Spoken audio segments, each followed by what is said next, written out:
Before we start, if you have Philips Hue lights, sync them to your screen now. The blue your room turns while you shadow is not just a background, it is part of how this works. Your brain retains more under blue light, so let the room work with you, not against you. Now, let's begin. This video is about love bombing.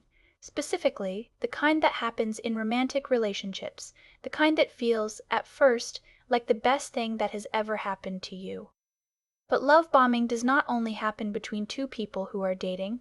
Over the next few videos in this series, we are going to look at love bombing in the workplace, in friendships, in families, and even in the animal kingdom. We will look at the chemistry behind it, the mathematics of how often it actually works, and what happens inside your brain when it suddenly stops. For now, though, we start at the beginning, with the messages, with the flowers, with the feeling that someone has finally seen you exactly as you are. Imagine you meet someone new. In the first week, they message you every morning before you even get out of bed.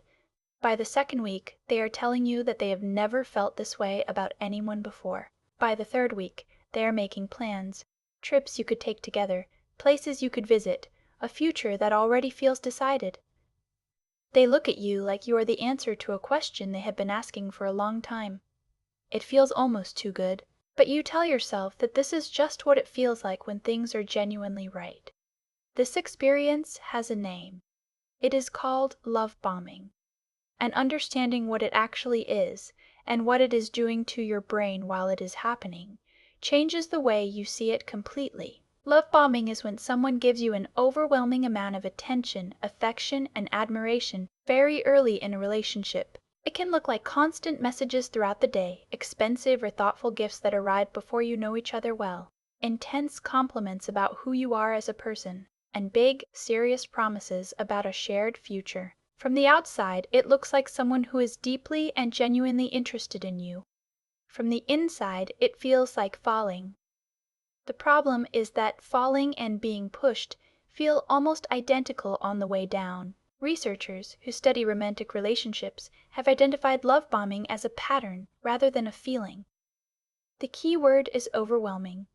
Genuine interest grows gradually because real feelings take time to develop. Love bombing does not grow. It arrives all at once, fully formed, insistent. It does not wait for you to catch up. It surrounds you before you have had time to decide how you feel. And your brain, faced with this kind of sudden, intense attention, does something entirely predictable. It releases dopamine. Dopamine is the chemical your brain produces when something feels rewarding. It is released when you eat something delicious, when you win something unexpected, when you hear a song you love. It is also released, in significant quantities, when someone makes you feel chosen, seen, and special. Studies in neuroscience have shown that the brain activity observed during the early stages of romantic love closely resembles the brain activity observed in people who are using cocaine. The regions that light up are almost identical. This is not a metaphor. It is chemistry, which means that love bombing is not simply flattering. It is, from a neurological perspective, addictive. Your brain begins to associate this person with the reward signal. It starts to anticipate their messages, their calls, their presence. When those things arrive, it feels good in a way that is difficult to describe and even more difficult to walk away from. When they do not arrive, something closer to anxiety takes their place. This is by design, though not always consciously. Some people who love bomb do it deliberately, because they understand that creating dependency is faster than building trust. Others do it because they genuinely feel an overwhelming intensity at the beginning of relationships, without fully understanding what they are doing or why. In both cases, the effect on the person receiving it is largely the same. You feel, without quite knowing how it happened, that you need them. There is a particular moment in every love bombing experience that people describe in almost identical terms, regardless of where they are from or how the relationship began. It is the moment when things change. It does not happen dramatically. There is no argument, no obvious reason. The messages start to come a little less frequently. The compliments become slightly more ordinary. The plans for the future are mentioned less often, and then not at all. Something that felt entirely certain begins to feel uncertain. You find yourself doing things you would not normally do, checking your phone more often, choosing your words more carefully, trying to recreate the feeling that was there at the beginning. Researchers call this the devaluation phase.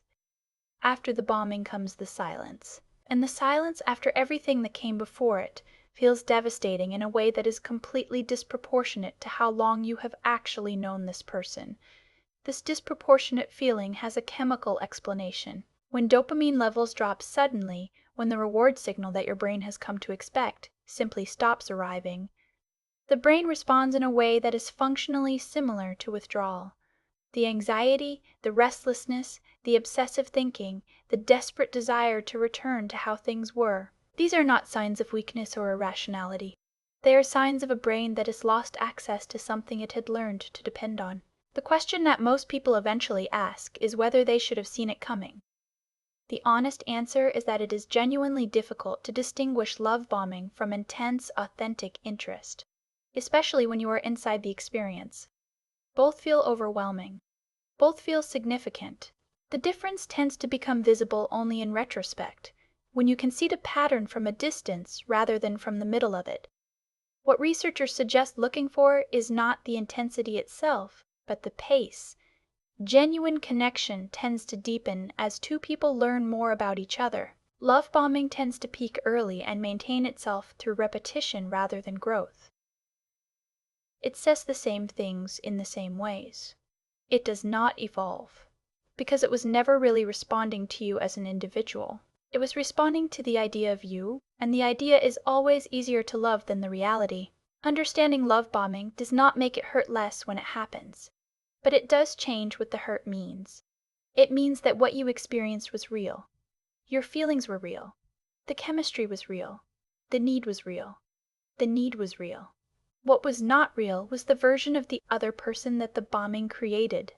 And that distinction, small as it sounds, is often where recovery begins,